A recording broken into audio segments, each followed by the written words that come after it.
Hello everyone and welcome to Daily Car News. My name is Andrew Howell. Today is Thursday, August 26th, 2021. Let's do some news.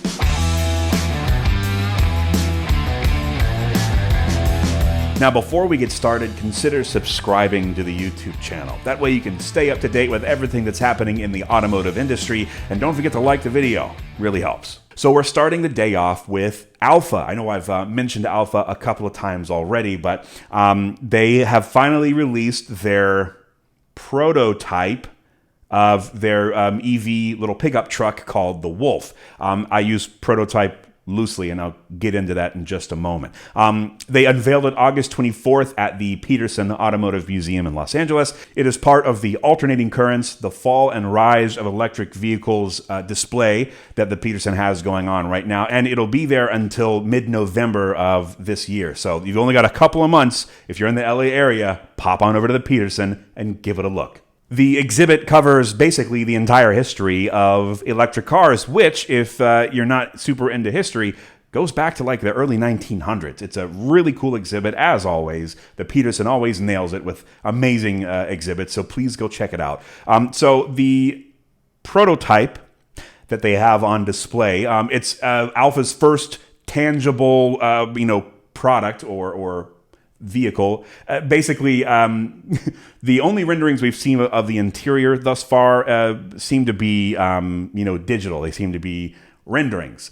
And we can kind of pair that up with the truck they have on display. The windows are completely blacked out. So it either has an unfinished interior or it doesn't have one at all. And, to that end, we may assume that it doesn't have a drivetrain or a battery. That's okay. So what Alfa is saying is they want to offer a rear-wheel drive version and an all-wheel drive version. They haven't specified battery capacity yet, but they seems like they're aiming for anywhere between 250 to 275 miles of range.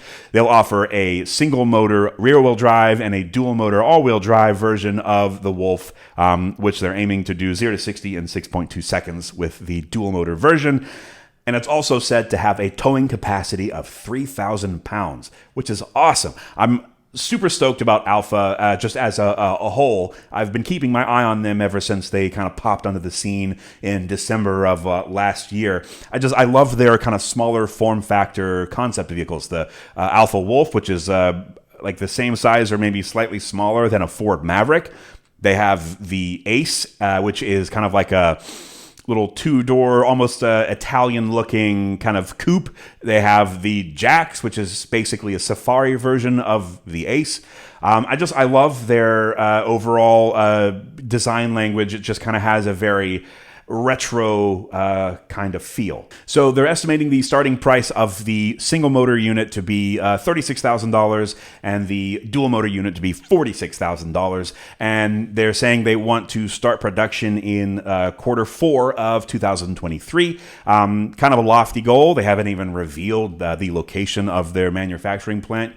However, I'm remaining optimistic, I'm remaining hopeful, and I'm still excited. I think either way, whether they meet their goal of 2023 or a little later, I think it's really awesome to see something that's a little different, both with the kind of retro design language and the smaller form factor.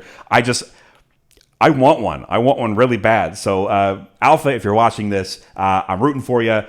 Your designs are fantastic. So next up, I have a really cool story I think that my fellow car nerds will enjoy, and that's the story of Harold Baggett. So Mr. Baggett learned to drive on a Ford Model T.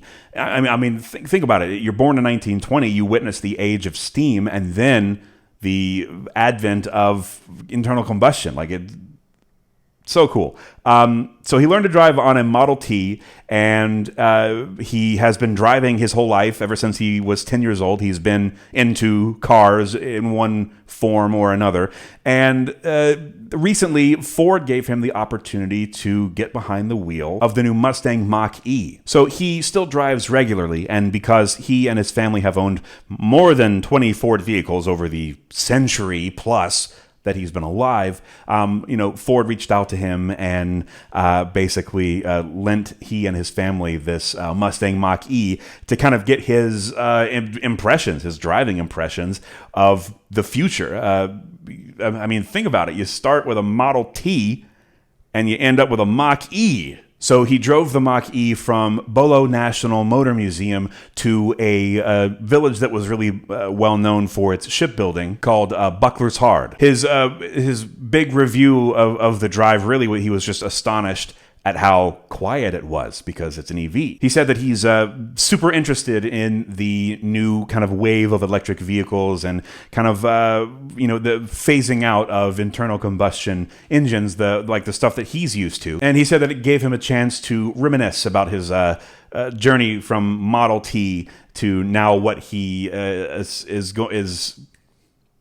and it gave him a chance to reminisce about his journey from the Ford Model T to now what his great-grandchildren will be driving. So I had to share that with you guys. I thought that's so cool. I love history, and I really that story just like it just hit me, man. I'm sure we will have similar experiences. Starting with what we drove. Like I started with a 1996 Saturn, so. Even from then to now, the automotive landscape has changed drastically. So let me know in the comments, what did you start your driving career in? What was your first car? So Lucid has been in the news a lot lately with kind of them seemingly gearing up for their first deliveries, having owners confirm their orders. And now they've announced that the people that have reserved the limited run Dream Edition of the Lucid Air are going to get to choose between two versions of the same car for the same price. The two editions are the Dream Edition Performance and the Dream Edition Range. Each version they wanted to use to kind of highlight a specific facet of basically owning an electric vehicle. It's kind of more like the Range is the standard Dream Edition, and then the Performance is basically a free performance upgrade that sacrifices a little bit of range. So Lucid will begin contacting their Dream Edition reservation holders very soon to update their preferred version, both of which are at the $169,000 fully loaded price tag. So the Dream Edition Performance will have 1,111 horsepower and can do 0 to 60 in 2.5 seconds, which is 0.2 seconds faster than the Range. So the Range still does it in 2.7 seconds, but the Range only has 933 horsepower, which is just pish posh. Completely unacceptable. So neither vehicle has completed the EPA range testing yet.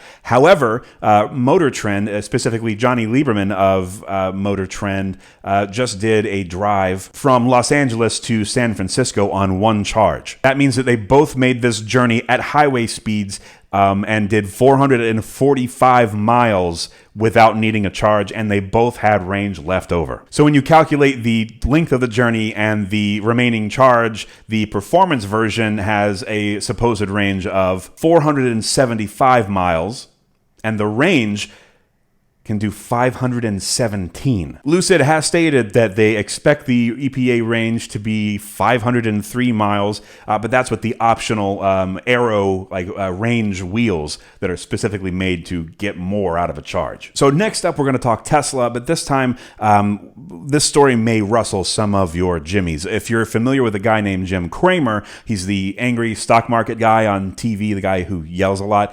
He's saying that the Cybertruck is going to be Tesla's first failure, its first flop. Jim Cramer was being asked about the Tesla robots, and he quickly steered the conversation away from those and went straight for the Cybertruck, saying that it's an eyesore, and he recommended that viewers buy an F-150 Lightning instead. He's saying that it's so much of a disaster and so much of an eyesore that it'll cause people to have shocked reactions when they see them in person.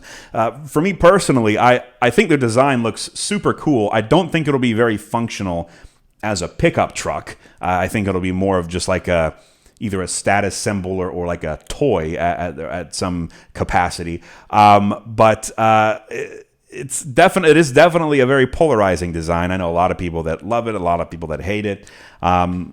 I don't know. What do you think? Let me know in the comments what you think about the Cybertruck's design, and if you think it'll be utilitarian. Will it have a use? For me personally, I think that sloping kind of C-pillar into the bed will make it difficult to use, kind of like the original Honda Ridgeline. It kind of caught some flack for that similar design. So we'll see what happens. I am curious to see the number of pre-orders if Tesla ever releases that. A fan-made counting program said that Tesla received like 1.25 million pre-orders. I don't know about that, but let's see if the windows really are unbreakable on that pickup truck.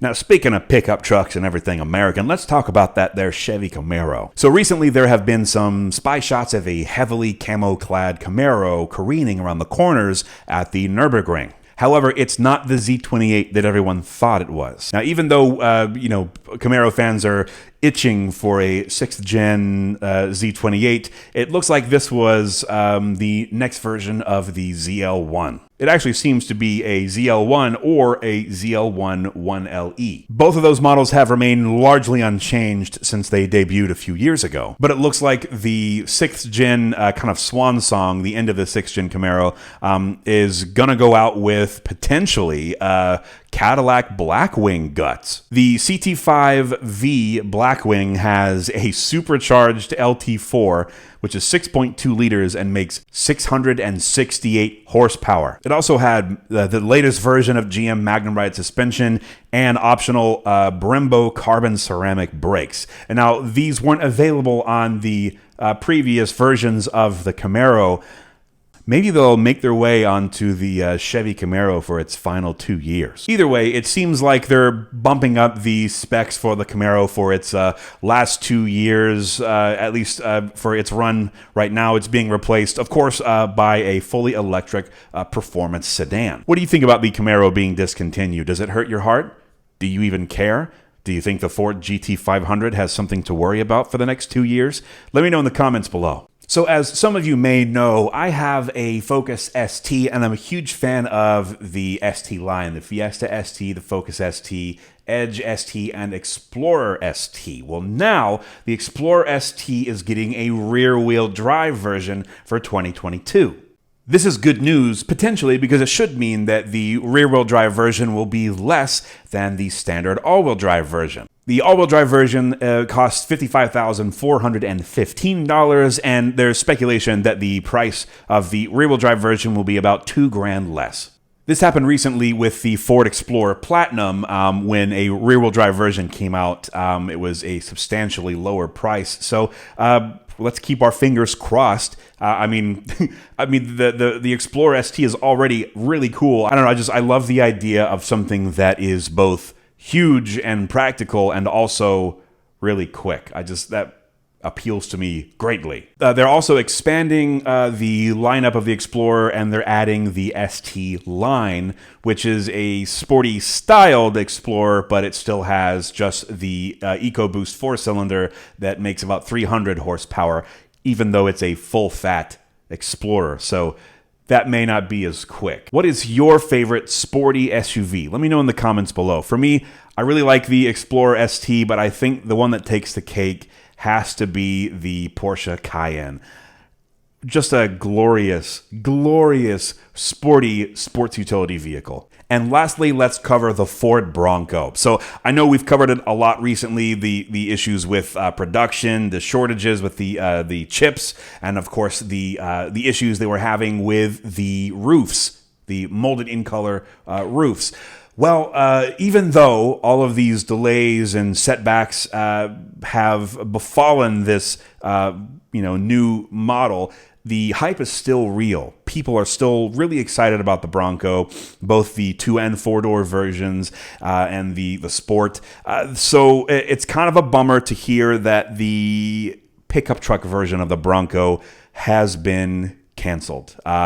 They were looking to kind of fill the gap where right now I think the only model in that segment is the Jeep Gladiator.